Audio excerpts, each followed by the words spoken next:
Today we're going to be talking about how to use a French press. Now, I get it. You guys love maybe like your Keurigs, your single pod kind of machines. I do too. I enjoy them. They make life so much easier, especially when you're on the go, but there is nothing better to me than using one of these.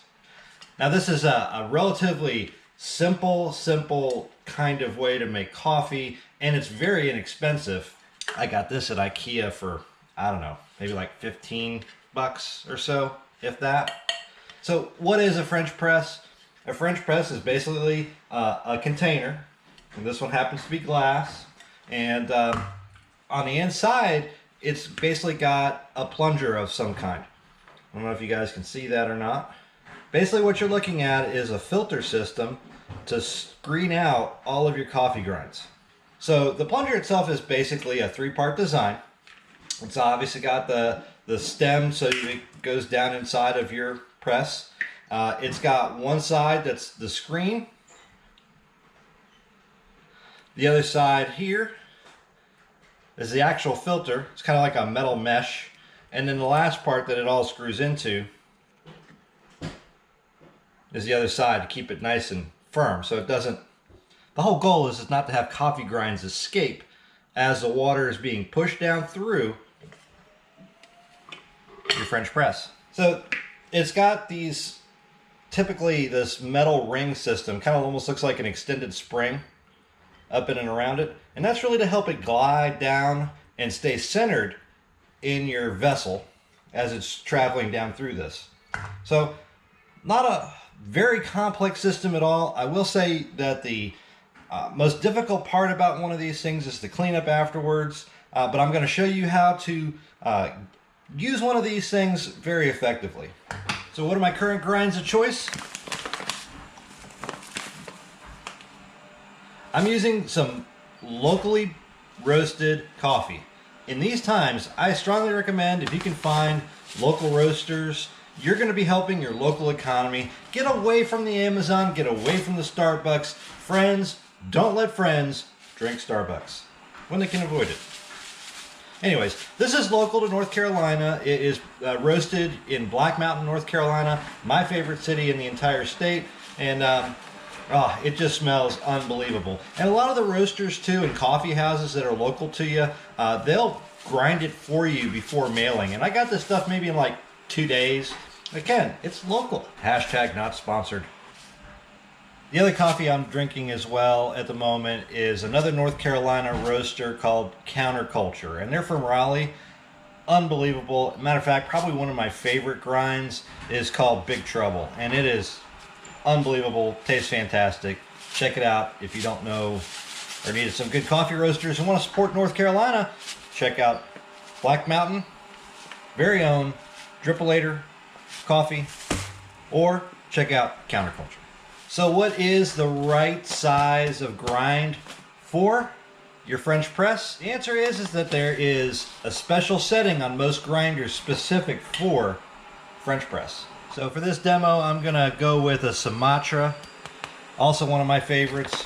And just to show you guys what exactly the grind sort of looks like that's proper for a French press, that would be it right there. So let's stop talking about the ins and outs of coffee and get right into how to use one of these things. The major pro of using a French press is that you can add as much coffee as what you want to satisfy your taste needs. I'm somewhere around 4 tablespoons like this. It's kind of like what you'd use for soup or whatever. 4 to sometimes 5 depending on the roast. And it doesn't get much more simpler. You scoop out the coffee and you put it right into the bottom of that guy.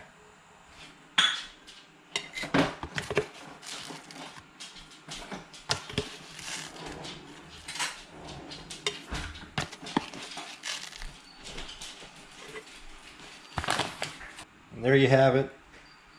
Absolutely no science involved here. It's just dumping coffee grinds into the bottom of a pot. So there's lots of different ways that you can go about making hot water, from whistle kettles to brewing something on the range to electric kettles, which those are fantastic and pretty fast. I'm just going to use the Keurig 2.0 and I'm going to be brewing my own hot water. No coffee, no nothing. It's just convenient.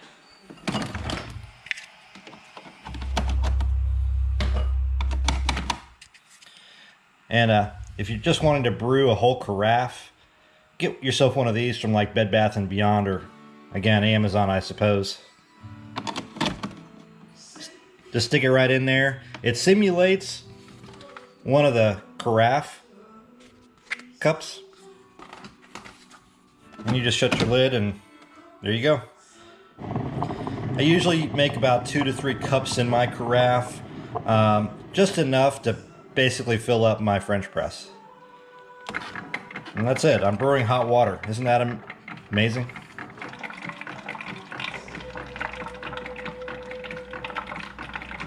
It's ready.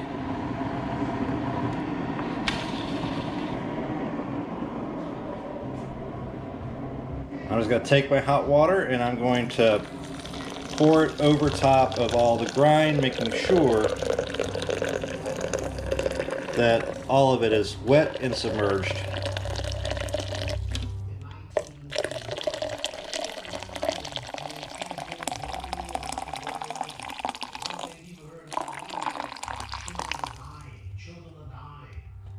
You can add more or less. Just remember, the quantity of water is directly proportional to probably the amount of grind that you want. So play around with your French press. On your first go round, depending on how much water and how much grind you actually add, is going to dictate the amount of flavor. Make a couple of different ones. That way you kind of get a general sense of how much grind is going to meet your needs depending on how much flavor you want. The last step really is just to take your plunger, put it on top, and I press the plunger down just until it meets the very top of the water. So when you're ready to start brewing, that should be basically what it looks like.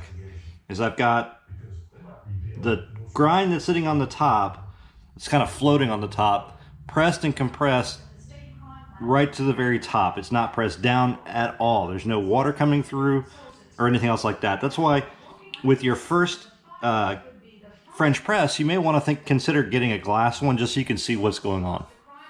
And that's it. All you're going to do now is wait.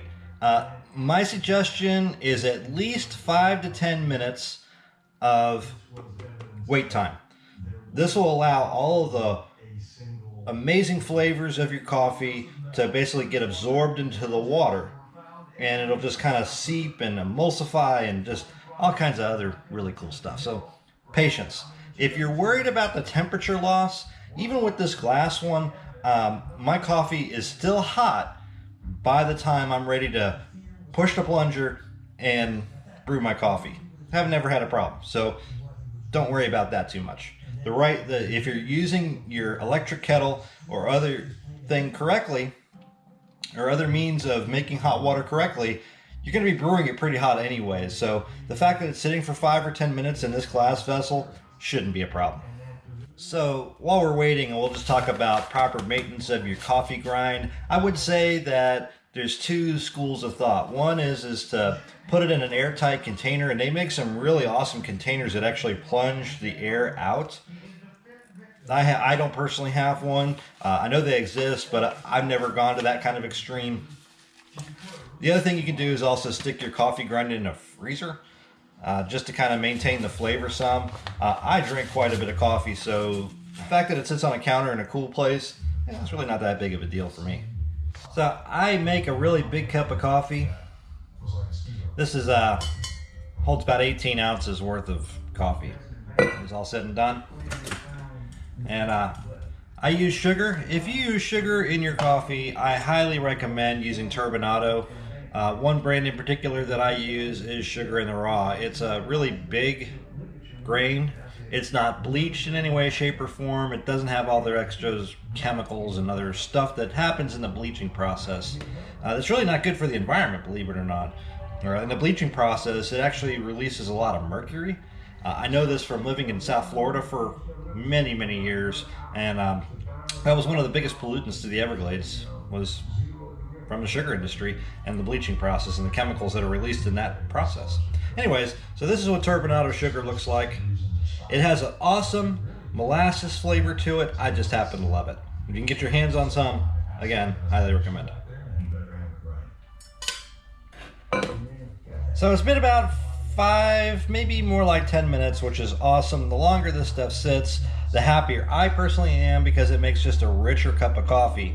And the rest is really simple. I mean, all you got to do is slowly push down on your plunger, just ever so slightly push down on your plunger, and basically it's going to filter out all the coffee grinds. So as I push down, you see all that black gold come through.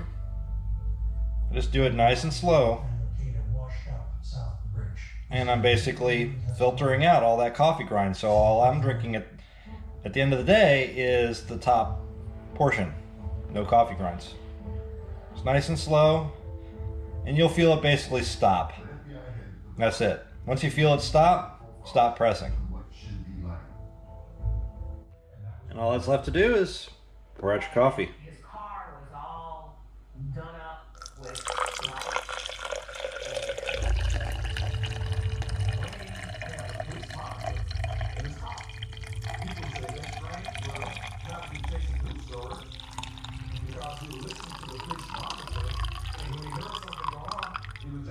Here's where all that coffee grind sits.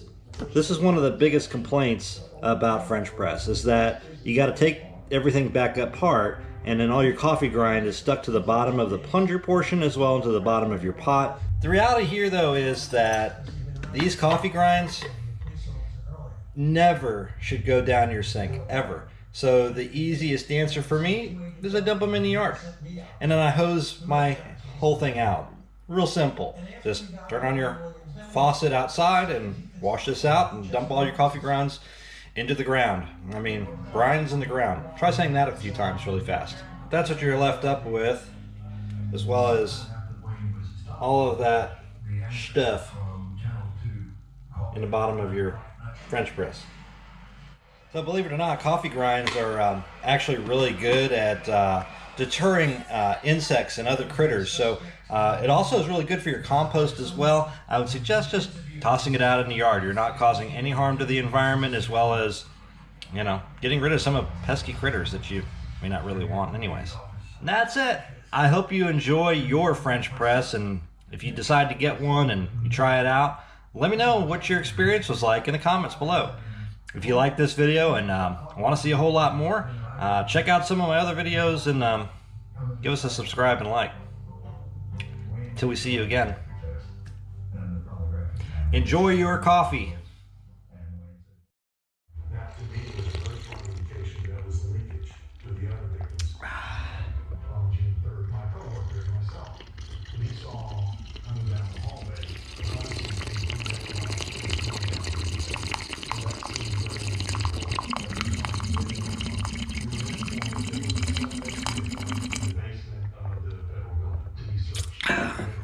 That is good stuff.